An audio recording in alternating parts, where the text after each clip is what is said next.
everybody for joining today. We kind of wish that we would have had a different format and do live presentations. We're going to go with these to see how this works out for us. We had one last week and I thought it went very well. Welcome today. I'm Mike Hunter, a Regional Field Crop Specialist with Cornell Cooperative Extension here in the North Country, for those that don't know who I am. Joining us today are Brian Brown from the New York State IPM program and Jeff Miller. Jeff has been doing all of our technical support, Jeff and Brian, so I'm kind of out of the technology side of it. You know, they've been fielding it, and we have Jen Thomas Murphy on. She's also one that's going to be a good tech support for us on this to get us through this program today. Hopefully we have some good information that we're going to present. What we have today is it's part of a project that Brian had spearheaded for us in working with Jeff Miller, myself, Mike Stanyard, and Venancio Fernandez from Bayer actually was on the project as well. Looking at different sites, a couple of different herbicide trials here in the state. This one in particular is looking at interseeded cover crops in field corn. And we had an herbicide trial. This will be our second year doing it at Conway Farms down in Turin, which is in southern Lewis County. So what we've got, I think all the housekeeping, Jeff has been doing a great job with the housekeeping for us, trying to get everybody set with their pesticide credits and getting that into the chat box. Another housekeeping thing too for the CCAs, you may have seen the slide on the screen that shows that we will have CCA credits available for the certified crop advisors, and that's going to come up as a QR code if you want to scan it. If not, we can get that information to you so you can enter that into your account for your proper CCA credits for the meeting. So I'm going to turn it back over to, I got to get my schedule out. Jeff may know. Let's see, turn it over to Jeff. Yeah, so we'll just continue the introductions. My name is Jeff Miller. I work in Oneida County, been there for over 30 years now.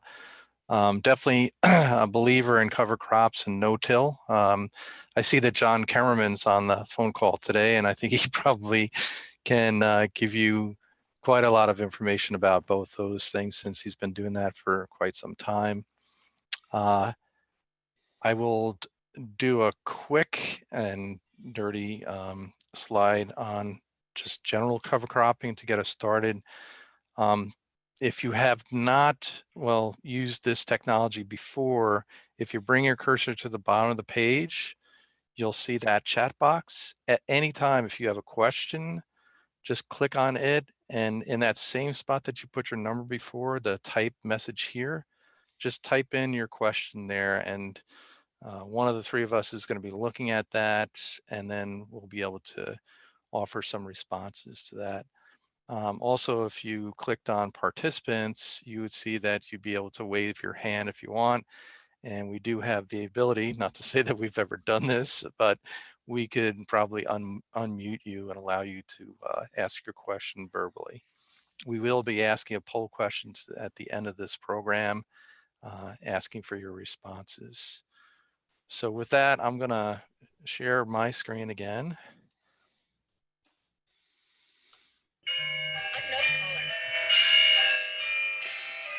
And I'm just going to ask everybody to mute their mics if they haven't already done so.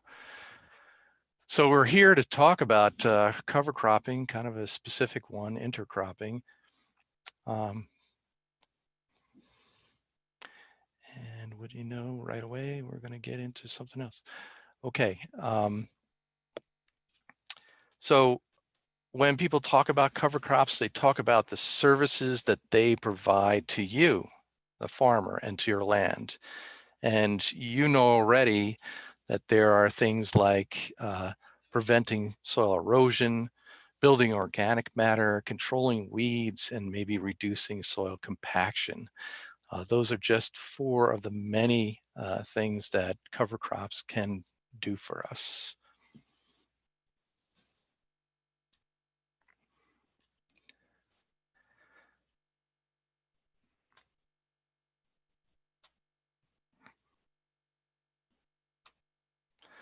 I guess I'd like to spend a little time talking to you about something that maybe we don't really talk enough about. If you think about it, and you're a person that grows corn for silage, corn for grain, soybeans for grain, think about when you plant and when you harvest those crops, and then start counting up the months of the year that you don't have anything green growing in those fields. And you do that very quickly, you're going to find it's like 6 months to 7 months of the year that you don't really have something green and growing in the fields. So part of that green and growing is those things that we talked about, erosion, prevention, and all those other attributes. But the thing that we don't talk about is that plant, that green plant, is taking sunlight, converting it to sugars, and some of those sugars are leaking out of the root system and providing food to the microbes in the soil. And the microbes in the soil are very important to our crops. I think in a lot of ways we've forgotten about that. And we've said, hey, we can control everything. We can buy fertilizer and put it on and feed the crop, and we can control the weeds with herbicides. But in reality, those microbes are playing a big role of producing globulins, which is kind of like the glue that creates the structure in your soils that allow water to enter and infiltrate and go down below the root system, and air and carbon dioxide to be exchanged by that root system. So that's a very necessary function for our crop plants. And Jeff, yep, you've stopped sharing, just so you know. sorry.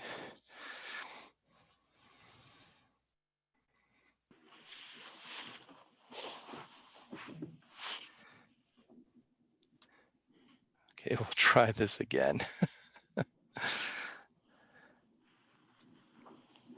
Okay, is that better? Yes. Okay. I think my problem is that I'm just not been able to advance that screen. And I'm not able to do that.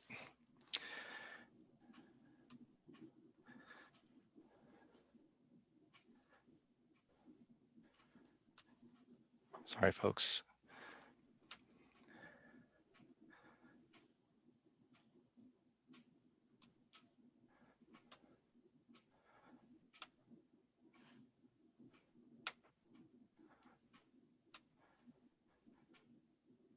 So hopefully you can see this now.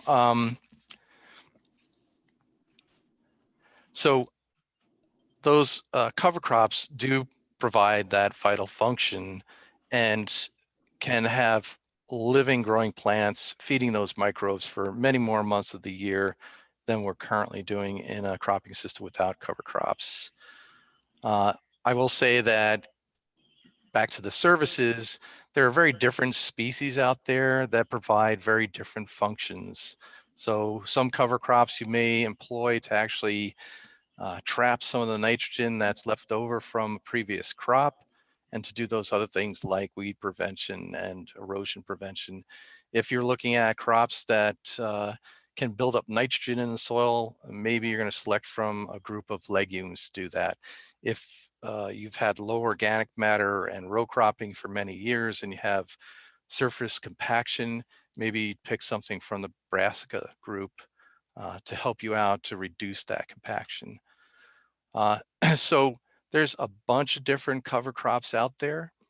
And one of the key things is what your objective is. Do you want to add organic matter? Do you want erosion prevention? Do you want a crop to harvest as a spring forage? And you'll see that planting date becomes one of those critical things in actually getting those objectives. So if you're growing full season grains, corn and soybean, you really are limited to cereal rye following those crops. If you're harvesting corn for silage, now you add to that list and say, okay, wheat, triticale, and cereal rye.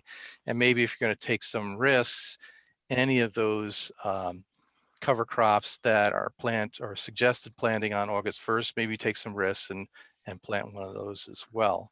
If you're growing a wheat crop and you're harvesting in the middle of July, then you have this whole list to choose from as far as planting a cover crop. And the final thing that I want to say is many people, when they think of cover crops, they go right to the costs, and that's what they focus on, and that's what they think about. They think about the seed cost, they think about the planting cost, they think about that labor that they have to put in to plant that crop. And unfortunately, they don't really think about what the benefits or savings might be from that cover crop.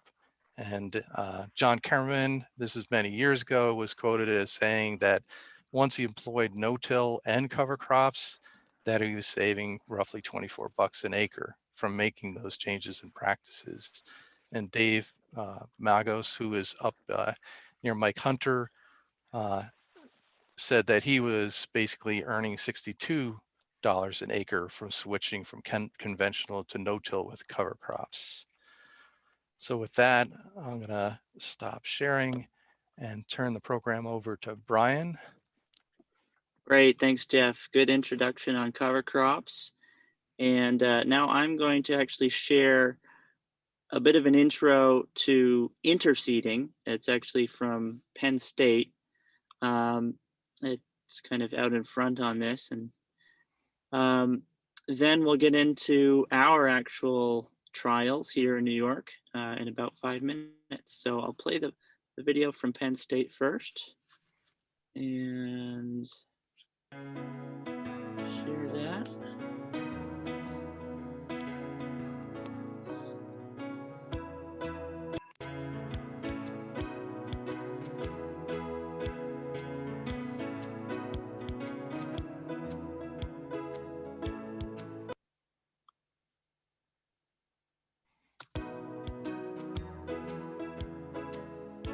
Cover crops can play important roles in our cropping systems, reducing runoff, limiting nutrient loss, and building soil health, and they've become very popular.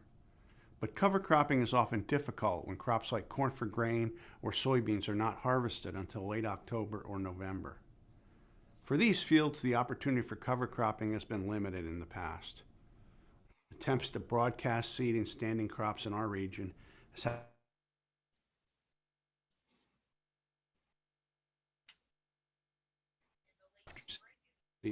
seeding. Another option is to interseed a cover crop early in the season, and then that crop will grow under the growing corn crop and be there in the fall when the crop is harvested. Our team's been evaluating interseeding for the past several years on farms in Pennsylvania, New York, and Maryland with some good success. To accomplish this, we've developed a machine to interseed cover crops in young corn and other crops. This machine can also apply herbicides and fertilizer while interseeding. The machine can also be converted to a grain drill by adding additional row units. And this multifunctionality helps reduce the costs and risks associated with interseeding so that cover cropping costs are reduced. Let's discuss a few of the important steps for successful interseeding. The first step is to use a herbicide program that will allow the interseeded crops to establish. Examples of some short residual herbicides are shown on the Penn State Interseeding website. The second step is to decide on a cover crop seeding mixture. Some of the most successful species have been annual ryegrass, red clover, and radish. Then when the corn is in the V5 to V7 stage, the interseeder can plant the cover crop between the corn rows. Planting at this stage allows the cover crop to establish before the corn becomes too competitive. With the interseeder, the good seed to soil contact and the seeding depth control can be achieved even in high residue conditions. This is also a good time to apply a second herbicide application or a side dress N application if desired. The N application can be applied adjacent to the corn row for maximum effectiveness and avoid stimulating the cover crop. At 4 weeks after seeding, the cover crop has established and is growing under the canopy of the developing corn crop. Our work has shown that with these cover crops, the corn yield is often not impacted. In the fall, as we approach harvest, the cover crops have survived and then resume growth in the fall as the corn crop matures. In this example, a pure ryegrass stand has established. In this plot, a pure stand of red clover has established. Another option are mixtures. Here we see some ryegrass, radish, and legume mixtures that have established. Many fields will not have much cover over the winter to take up any excess soil nitrates or to provide living roots in the soil. During the rest of the fall and over the winter, the cover crops will survive and begin to grow again early in the spring. If fields are manured, the cover crops can help prevent runoff and take up excess nutrients. Often, prior to planting, significant growth can occur in the spring. When planting corn back with corn in these fields, the corn will be planted into a grass or legume cover crop. This is an example of what a lot of cornfields look like across the country as we get ready for planting in the spring. There hasn't been a lot of cover crops, obviously. There's bare soil, some weeds starting up, and adjacent you can see what's possible with some interseeded cover crops protecting the soil and providing other benefits as well. Our work has shown that this system has the potential to provide an additional opportunity for cover cropping in areas with limited opportunity for cover crop establishment following the main crop. Our hope is that in future studies we'll be able to show that the interseeding has a beneficial yield impact on the subsequent corn crop, and has also saved some nutrients from leaching over the winter. Well, in some cases we've actually taken a backhoe and dug up these interseeded cover crops, and there's a surprising amount of root growth under some of these crops, sometimes extending down to 4 feet deep through old worm channels and other cracks in the soil. So it's surprising how some of these crops can develop in the soil over winter after an interseeding last June. As with any practice, there can be some subtle management changes with the timing of planting or the species necessary to adapt to local conditions. And as a result of our program, farmers in many states are starting to do some interseeding and reporting some good initial success.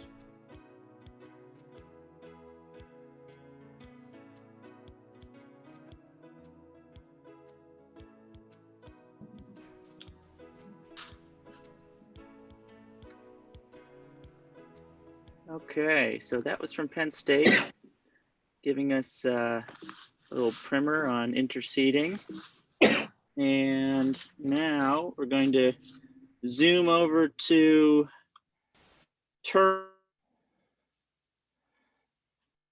It's vast, beautiful. Turin, New York, and Lewis County, where we did our interseeding trial. And this is about 25 minutes long. We get into some of our herbicide compatibility tests, and the cover crop that we chose to interseed in this one was ryegrass. We thought that it would make the most sense to use a grass cover crop, since some of us are dealing with herbicide-resistant broadleaf weeds. Hey, welcome everybody to our 2020 virtual field day of the interseeded plots here in Turin, New York. We're in a cornfield that's had interseeding for a few years. We've interseeded annual ryegrass, and we've overlaid several different herbicide treatments, residual pre-emergence herbicides, to see how those products interact with interseeding to see if they're compatible or not. So early on in the season, about a month after applying the pre-emergence products, we came back and rated the weed control. The primary weed in this field is common lamb's quarters. We also have a few other red root pigweed, smooth pigweed, and some velvet leaf. There weren't really enough of those this year to get good ratings for each species, so all the others aside from lamb's quarters were lumped into other broadleaf weeds. And then we came in and sprayed a post-emergence for most of these treatments, post-emergence with Roundup early July. For one of the treatments, we did use Status Was that status and resolve Q? We did use status and resolve Q, and then for another treatment we did use cultivation as our mid-season final weed control immediately before interseeding. And then in late September, right before harvest, we came in and checked out how the interseeded annual ryegrass looked, and we actually collected biomass and weighed it all out and compared our standard, which is just the Roundup only, no residual, to all of these other treatments that had residual products, and see was there injury to the annual ryegrass from those herbicides. All right, so why do people do cover crops? The first thing that any conservationist would tell you is to prevent erosion, to hold the soil in place with those root systems, to intercept the rainfall, the foliage, and to prevent runoff of our topsoil, which is the most valuable soil that we have, filled with nutrients and filled with biology.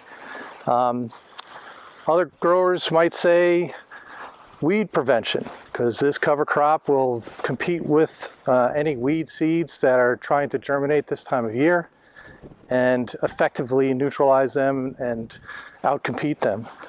But a lot of people in this area have large dairy farms and are required with their CNMP to put a cover crop on if they want to put manure on in the fall. So that's another great reason to include a cover crop that's going to actually take up some excess nutrients and lock them in place for next year's crop. In addition, there are some cover crops that do control diseases. Some of the mustard families help control verticillium. And then one of the things that you might find very useful if you have a farm that has sandier soils is if you have a lot of biomass in your cover crop, that's actually going to turn into organic matter, and that organic matter is going to serve your crops by holding more moisture and being able to hold more nutrients during the cropping season. That organic matter is also food for the microbiology in the soil, and that microbiology is very, very much a part of releasing nutrients for uptake by our growing crop plants. So yeah, cover crops can be put on essentially 2 times during the season. One would be with a specialized piece of equipment, an interseeder, that is used in planting the cover crop seed in season into a growing crop. There's a couple of soil and water conservation districts that have these planters or have access to these planters. There's a couple of coalitions of growers within New York State who have banded together and purchased that specialized piece of equipment to do some interseeding. And otherwise, it would be after the crop is harvested and using either broadcast methods, rolling the fields after broadcasting the seed, and or using a no-till planter to seed the crop in. Yeah, so as Jeff mentioned, interseeding is really a way to get that cover crop in the ground ahead of time. So you're not trying to squeeze it in November or December, and it's only going to put on a little bit of growth before winter sets in. And it's primarily for you take it off and that cover crop just explodes, and you've got great soil health benefits with stabilizing the soil, limiting erosion, having living roots in the ground, all the benefits with that. And to add on to what Jeff said, if you're in the western New York area, do check out the Genesee River Coalition of Conservation Districts, which I believe got together and purchased an interseeder, and I think a few of the farmers in the Western New York Soil Health Alliance have interseeders as well. So you should try to contact them. So this year was an exceptionally dry season, and for some folks, more so than others, as far as regions of New York State. And for those individuals who did not harvest as much hay or hay crop silage as they usually do, and they don't have enough inventory to get them completely through the year, they are entertaining the idea and actually doing some cover crops like winter triticale, with the intent of planting it right after they take their corn silage off, allowing the plant to grow over winter, and then mid-May to the third week in May next year, harvesting that as a high-quality forage.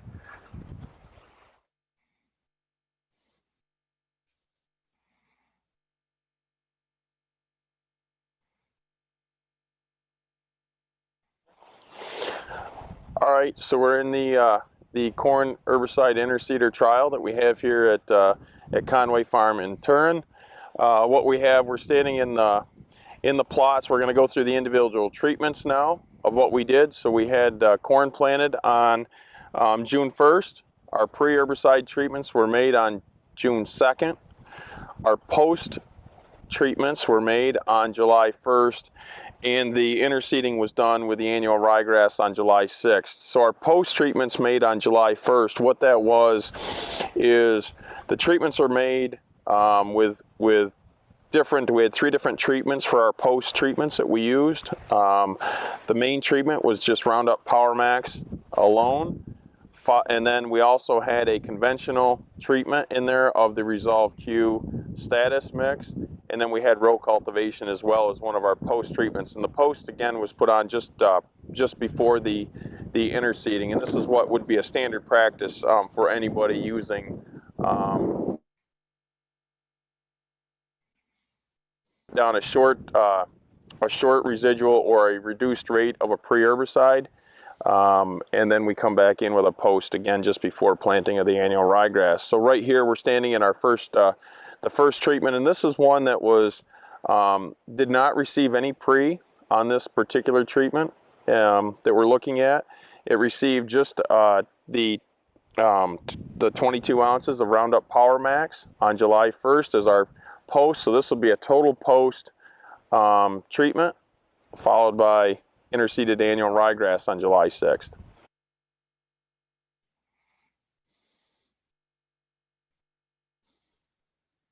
I'm just going to interrupt here for a second and add that all of these this data presented here are available in the handout that you should have gotten an email just a few hours ago if you registered. So I encourage you to print that out if you can and follow along. Now the ryegrass, the percent biomass loss here is compared to this first treatment because there was no residual products used. So there shouldn't be any injury due to those herbicides. So all of these products we'll go through in one treatment at a time. And then we'll present the weed control of the pre-products as well.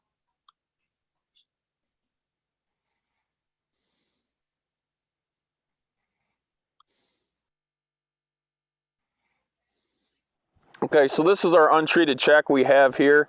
The untreated check with no weed control measure taken at any time of the season.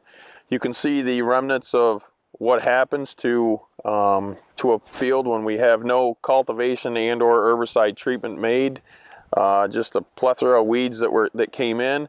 This was interseeded though through this weedy mat, and the annual ryegrass is pretty much non-existent in the weedy check that we have here.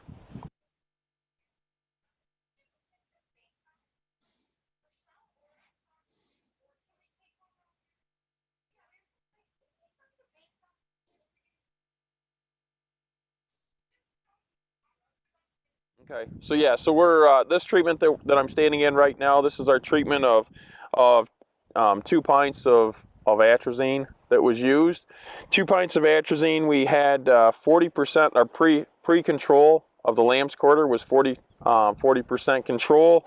We had 61% control of the other broadleaves.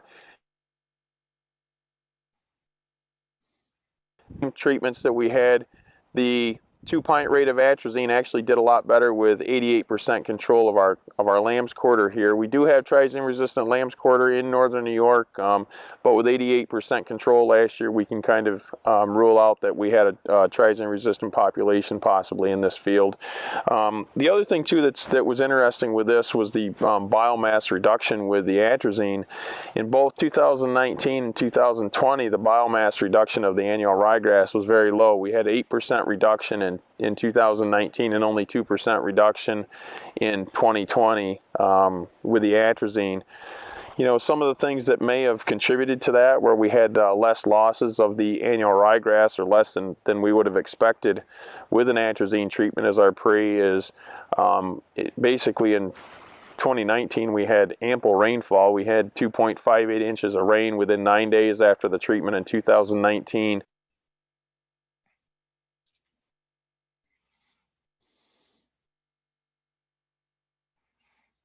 This year we had only 0.89 inches of rain within the first 9 days after our pre-treatment.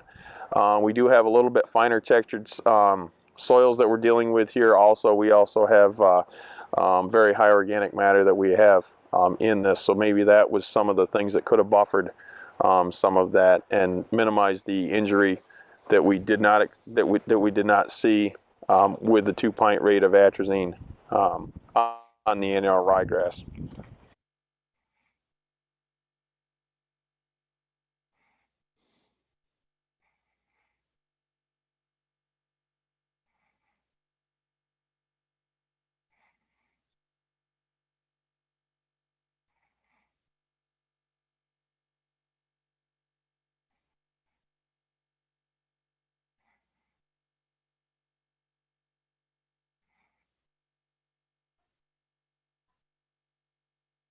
All right. So the treatment that I'm standing in right now is a pre-treatment of 5.4 ounces of Callisto. 5.4 ounces of Callisto this year. We achieved 50% control of our lamb's quarter pre-emergence, and that was not expected. We expected a little bit better control of the common lamb's quarter with Callisto. Last year in 2019 in this field, we achieved excellent control with 99% control of the common lamb's quarter. This year, 50% control in 2020. Different set of growing conditions, and I think the things that we look back at 2020 growing season, you know, we did have, you know, a little bit lower rainfall amounts during the summer. Temperatures were a little different, and the corn struggled a little bit too. We didn't get the early canopy on that, so I think that could contribute to some of our weeds, that weed suppression that didn't happen this year, is that the corn was a little bit shorter throughout the season. You know, July was extremely hot and dry. Corn just didn't shade the ground, so we did have some breakthroughs of some of our pre's, not just this particular treatment, but other treatments that we've seen here. So this is Callisto, followed by our 22-ounce rate of Power Max, Roundup Power Max, just before the interseeding.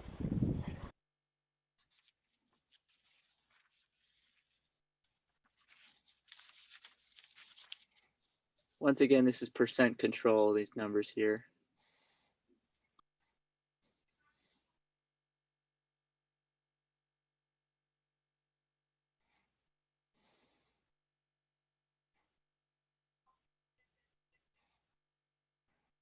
All right. So this is our treatment, pre-treatment of Resolve Q at 1.5 ounces pre. Resolve Q is a premix of Resolve DF and Harmony, and we've got 71% control in 2020 achieved with the common lamb's quarter. Again, not as high a control as we had achieved in 2019. 2019 we had 99% control in this same with the same treatment and rate. 71% control. We would expect good to excellent control with Resolve Q pre-emergence on common lamb's quarter. The other thing too that we've added to this is our post-treatment, again, would be our Roundup Power Max at 22 ounces just prior to the interseeding the annual ryegrass. And looking at the biomass reduction, we didn't have any biomass reduction with the pre-treatment of the Resolve Q on the annual ryegrass.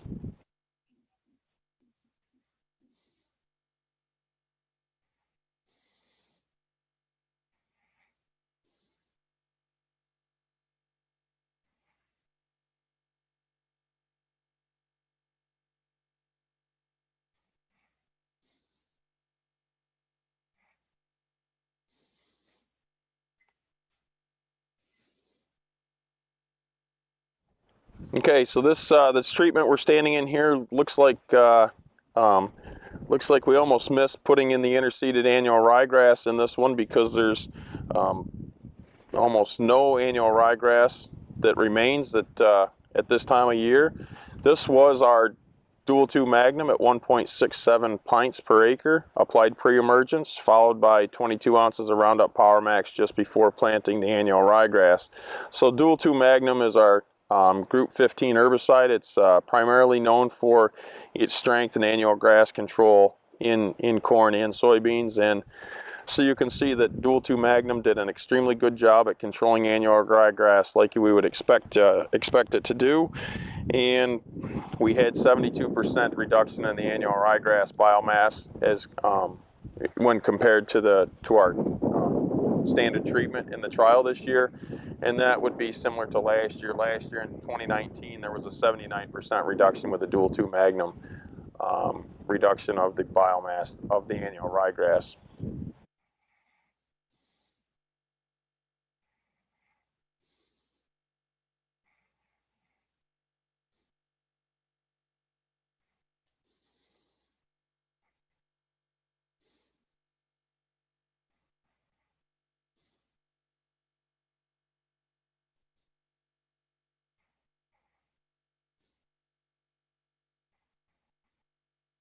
So the treatment I'm standing in now is 2 pints of Harness. Harness is a Group 15 herbicide similar to the Dual 2 Magnum that we just looked at. And with Harness, it's kind of interesting. It's one that, if we want to try to compare a little bit of differences between Harness, which is acetochlor, and the metolachlor, is that both of them are very good at controlling annual grasses. The acetochlor would be a little bit stronger on some of our broadleaf weed control. And you can see that Harness, we did get 71% control of the common lamb's quarter in here, as opposed to only 32% control with the Dual 2 Magnum. But we wouldn't typically use either the Dual 2 Magnum or Harness into a corn or a soybean herbicide program, with the intention that we're going to use them for broadleaf weed control. They're going to be used for our annual grass and our nut sedge control. So we look at Harness here, and Harness actually less injurious effect on the biomass of the annual ryegrass, but you can see that there's not much annual ryegrass remaining in front of me here today.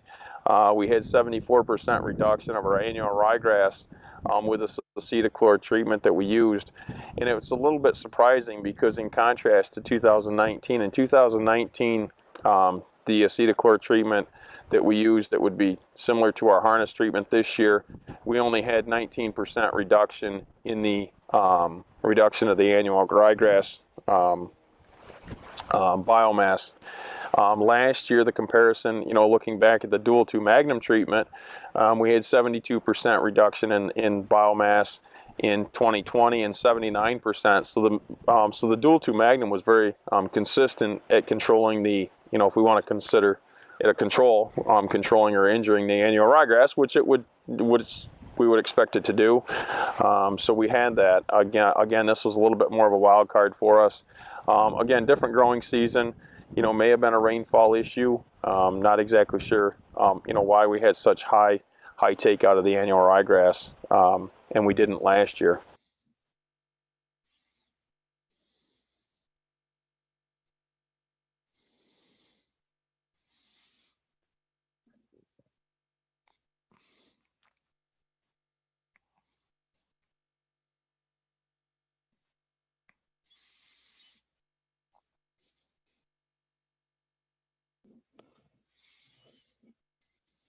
We're standing the treatment that we're in right now. This is 3 ounces of Sharpen. Sharpen is a Group 14 herbicide. We use a lot of Sharpen in burn down programs in a pre-program.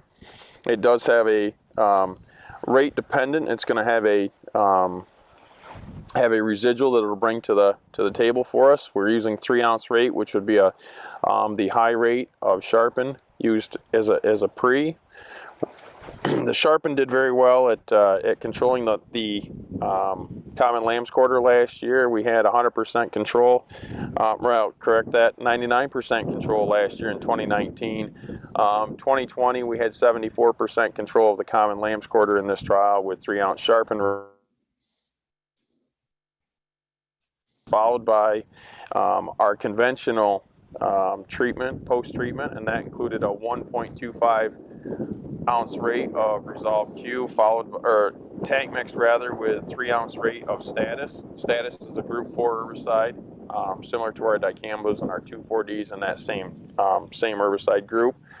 And so you can see that we did have a little bit of reduction this year in the annual ryegrass biomass, only 17%, versus the 2019 trial that we had in this same field.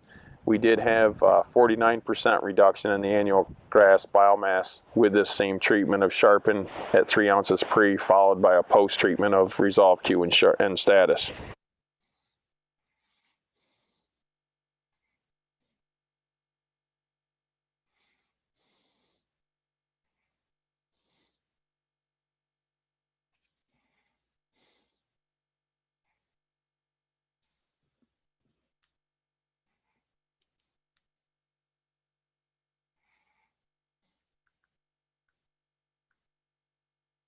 All right, so the treatment that I'm standing in front of right now is, or standing behind rather, and in front of me is the treatment of Acuron. We used Acuron as a pre-treatment with a use rate of 1 1/4 quarts. Acuron is a premix of 4 products. It is Callisto, which is a group 27, bicyclopyrone, which is another group 27 herbicide, atrazine, which is a group 5, and dual 2 magnum, which is a group 15. So it's a premix of 4. You can see that we did include Callisto in this trial. We have atrazine in this trial alone, and we also have dual 2 magnum in this trial alone. So we have these ingredients split out in individual treatments, and now we've combined them into a 1.25 quart rate using Acuron as the pre.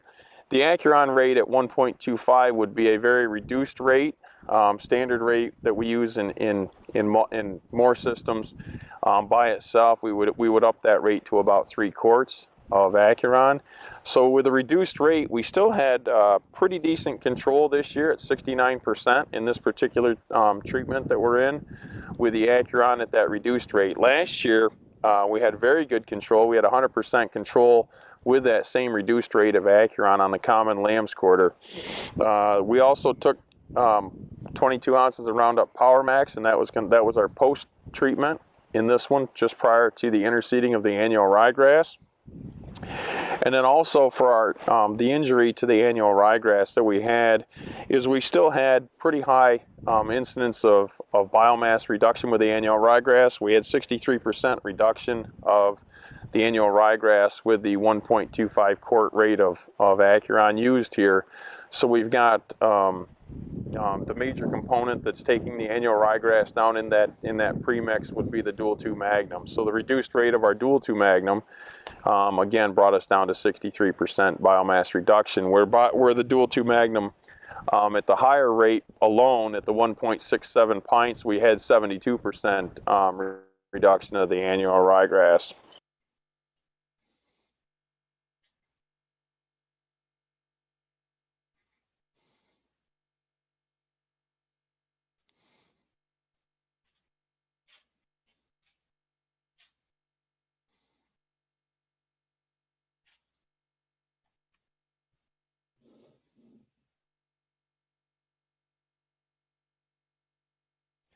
So the treatment that's in front of me right now, this is similar to the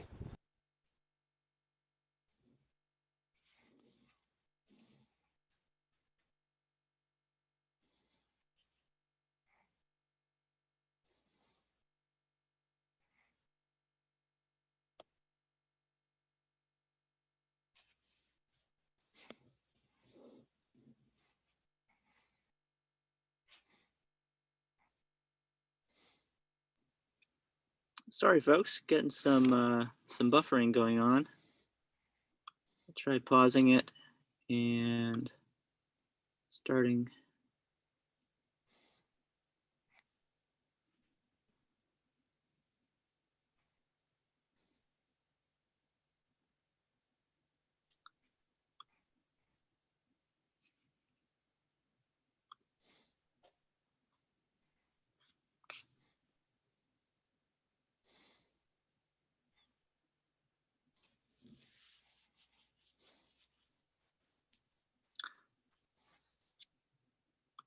So that last treatment was very similar to number 9. The only difference was that the post was cultivation instead of the Roundup. The previous year we had a little bit less injury to the annual ryegrass where there was cultivation, but this year it was actually more injury where there was cultivation. So probably not much of an effect going on. I had initially thought that the cultivation might be encouraging the degradation of the Acuron, allowing it to cause less injury to the ryegrass.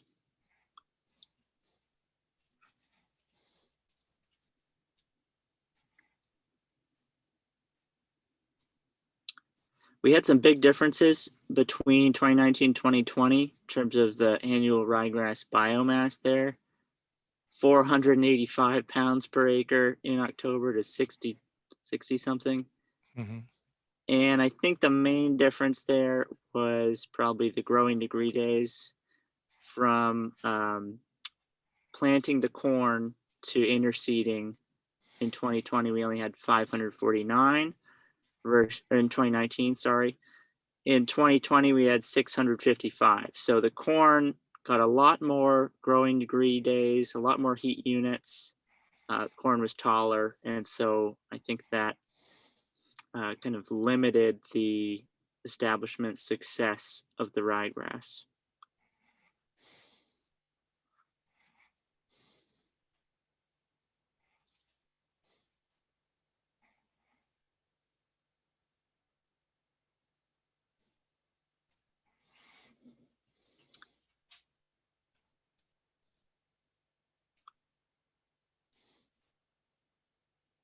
Okay, let's open it up for a brief moment for questions before we move on.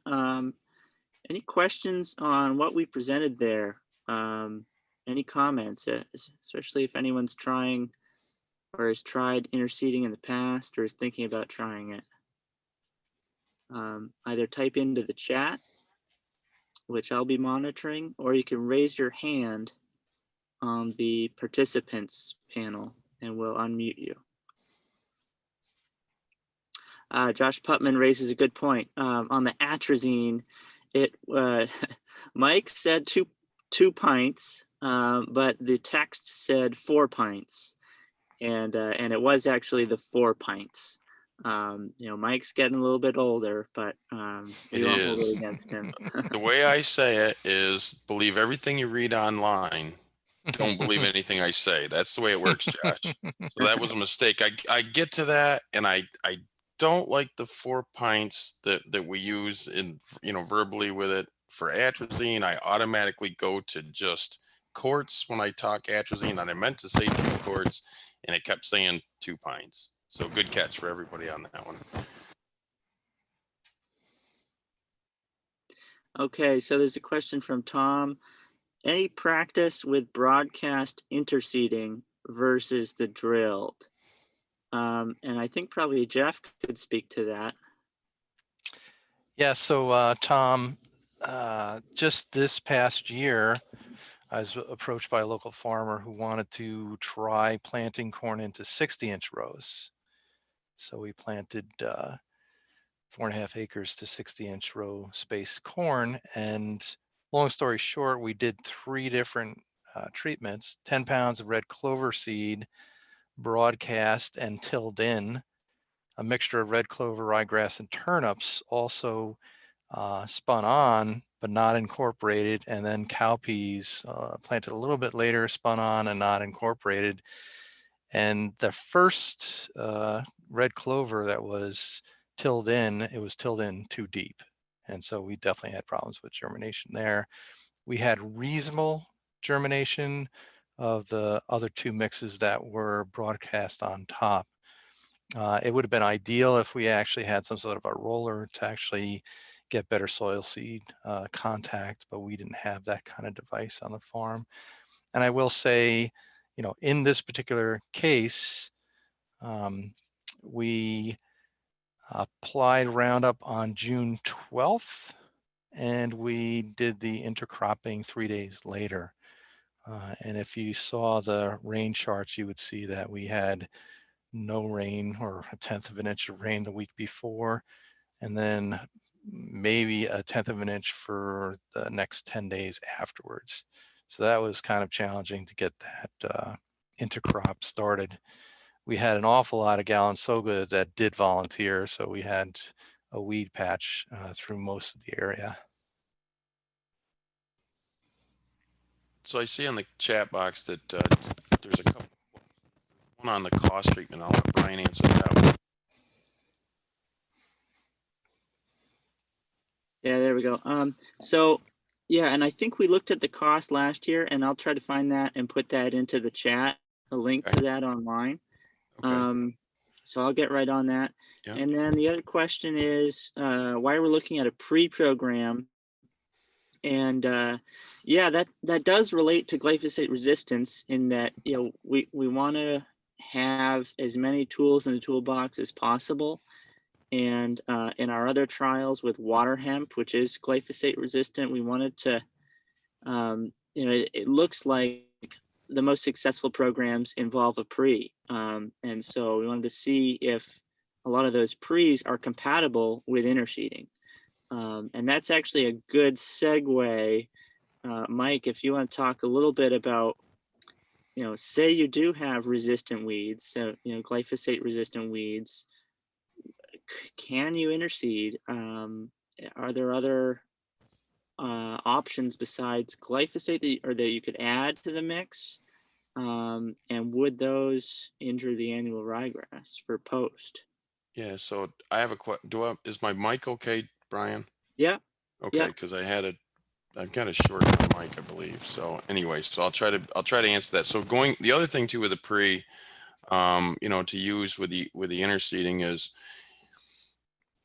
it is for resistance management. That's one great way that we're using, or reason why we're using a pre. Also, you know, we're looking at this as a 2-pass program in most cases, where we want to get that pre put down. We want to take down as much, you know, even if it's reduced rate of pre, like we did for instance with the Acuron, we're going to reduce a lot of the pressure that we have, so that it makes our selection for our post herbicides going on a lot easier to do. And then, so to answer the resistance management question, if we had resistant weeds, a lot of discussion about, you know, what would you do? So what would you do if you had tall water hemp or Palmer amaranth? And basically, if you were dealing with Palmer amaranth or tall water hemp on the farm, probably interseeding cover crops is not a program that we would suggest trying to do in corn. It's going to be very difficult to do. It's just, we're very limited on some of the programs that we could use, the herbicide programs. So if you were to try to do it and you had water hemp or Palmer amaranth that you're dealing with, we'd almost switch and not be using Roundup Ready corn in that situation.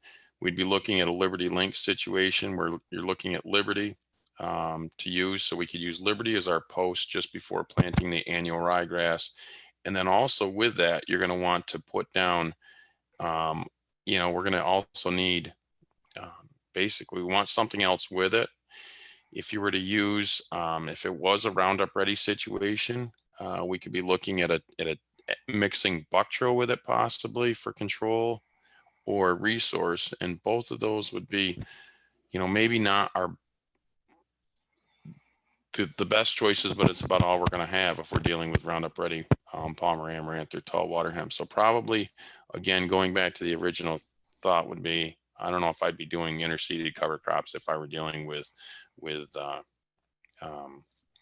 the tall water hemp or Palmer amaranth. And then mare's tail would be another situation.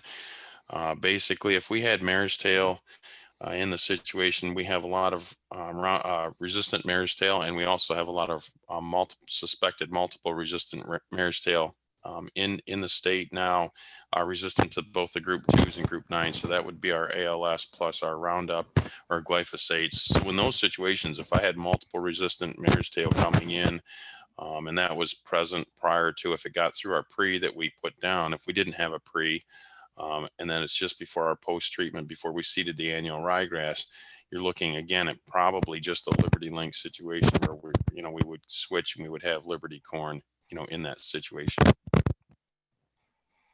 The other thing too that I do want to point out before we go any farther on this is you can see that, in our treatments that we have treatments that we generally wouldn't recommend and some of the treatments that I'm going to mention would be a single-use post-emergence of Roundup that we did in treatment 1 because we have no pre-down, and then our only herbicide treatment was Roundup use post-emergence. And for the control of any glyphosate-resistant weeds and to reduce the development of any other resistant weeds that we may have, we really need to start looking at or including an herbicide with one or more effective sites of action with that. So that's not, that's just not a good choice for us anymore. We use just single-use Roundup, and then we also have, you can see in our treatments prior to the annual ryegrass, in many cases we had, just the Roundup Power Max put down by itself. And again, we would encourage an additional tank mix partner in there to help minimize or reduce the risk of the development of resistant weeds. Great, thanks, Mike. So maybe we just have a couple minutes left, and Jeff had actually a really interesting trial this summer that I think we have time for him to delve into a little bit related to interseeding.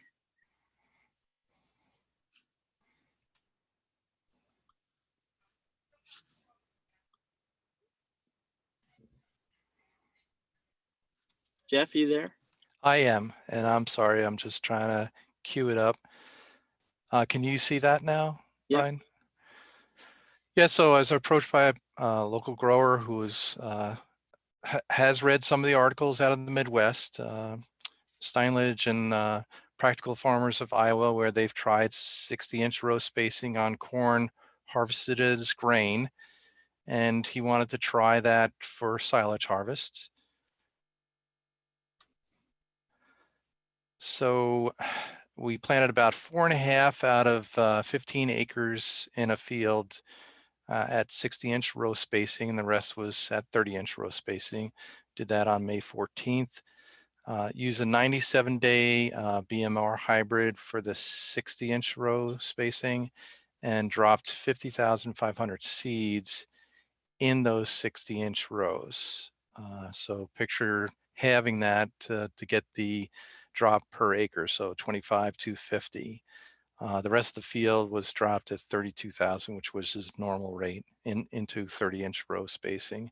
And that was a 102-day BMR hybrid that we planted there. Came back and treated with Roundup at 1 quart per acre on June 12th. And then followed that with the broadcast interseeding 3 days later. The 3 treatments were 10 pounds of red clover per acre, spun on, tilled in, a mixture of red clover, annual, ryegrass, and turnip, spun on, not incorporated, and cowpeas at 25 pounds per acre on June 20th, also not incorporated. So this is a picture of what it looked like. Yeah, you could see some red clover plants, in the mix, but primarily what we got was a flurry of Galansoga. This is, that mixture of seeds, and you can see the ryegrass and red clover coming up. Definitely did better when it wasn't buried. And obviously that's something that he would change for the next season. And this is the picture of the cowpeas. They got about 3 foot tall and then started to lodge. So one of his thoughts, he has a Kemper head, and he was thinking, okay, so if I grow an intercrop, he's read this information about if you do the 60-inch row spacing, you get more sunlight trapped by those corn plants at that distance. So you're going to suffer some yield loss, but maybe not that much. And you're going to have this intercrop that may have some other values to it. So, with the Kemper head, he was thinking, oh, okay, if I got a massive stuff in the middle there, I can lower it down, I can harvest that whole thing, and maybe I increase the amount of protein that I'm harvesting along with this corn silage, and maybe I'm not going to suffer that much in yields. And so, unfortunately, I wasn't there the day they decided to harvest. And what they decided to do was just take that Kemper head. I think the width was like 15 feet, and go into the 60-inch row spacing and harvest until they fill the truck up. And so it took about 1/3 of an acre to do so. And then they did the same in the 30-inch row spacing, and it took a little bit less acres, 0.28 acres, to fill the truck up. They did some weights and measures, and you can see that there wasn't a huge amount of difference. That in fact, the 60-inch row spacing did a little bit better than the 30-inch row spacing. This is one location, 1 year, and we definitely had dry conditions, so that made the results tenable. But he's interested in experimenting, so he wants to look a little bit further. And this year, he's contemplating growing a long season forage soybean as an intercrop between his rows of BMR corn. So we'll stay tuned in. We'll see what happens next year. We'll report on what happens. That's pretty cool, Jeff. All right. We're right out of time. If there's any final questions, go ahead and type them in. Otherwise, we've got a couple of poll questions for you before we hand out the credits.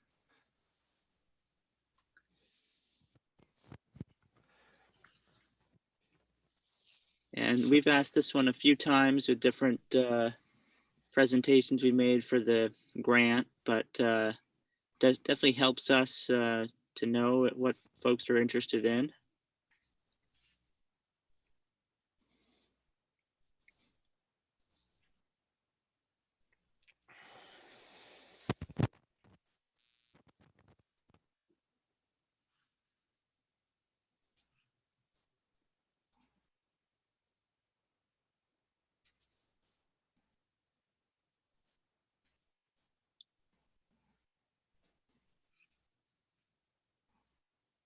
Okay, the results are coming in.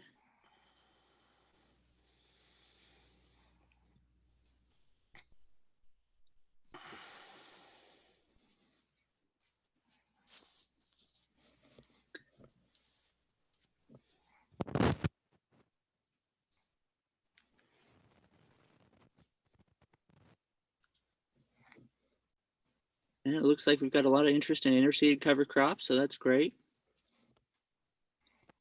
Hopefully we didn't scare anybody away. So we're going to share the results.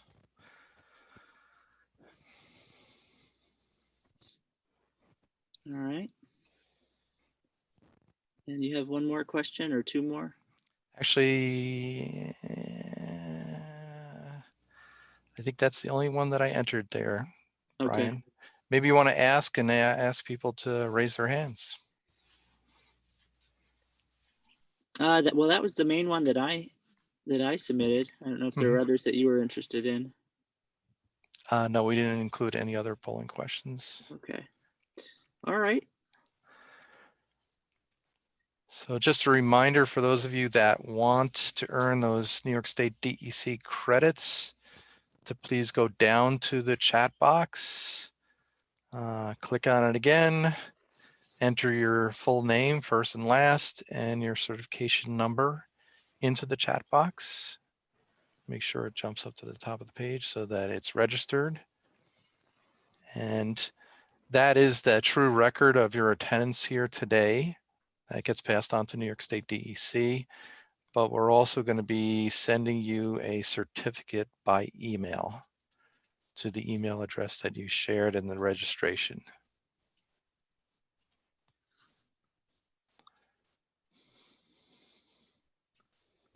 And Jeff, do you have the CCA QR code and instructions? Thank you so much for that reminder. Yep. Okay, so for CCA folks, I'm going to share the screen.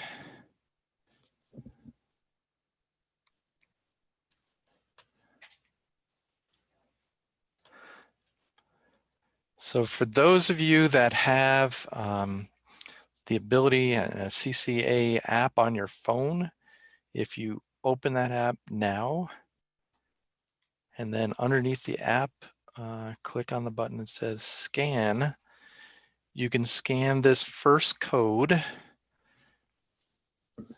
and you'll see that you're going to earn 0.5 crop management credits.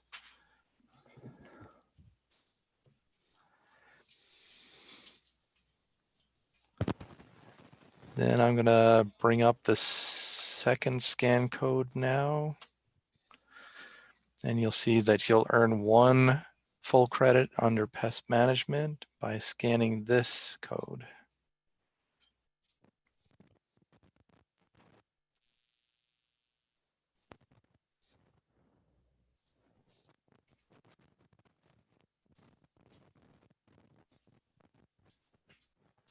Guess while folks are doing that, Mike, you want to kind of send us home with the Yeah, well, summary?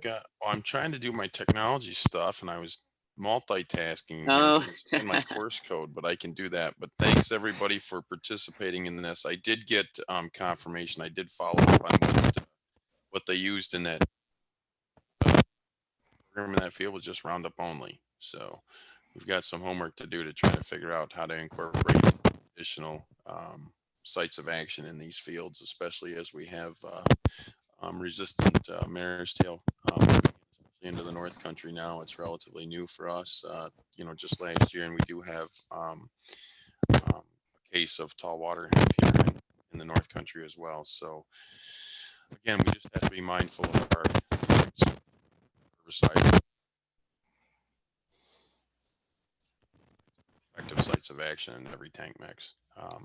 So again, thank you. I wish we would have been able to do this in the middle of the summer on a nice sunny day in the field down in southern Lewis County.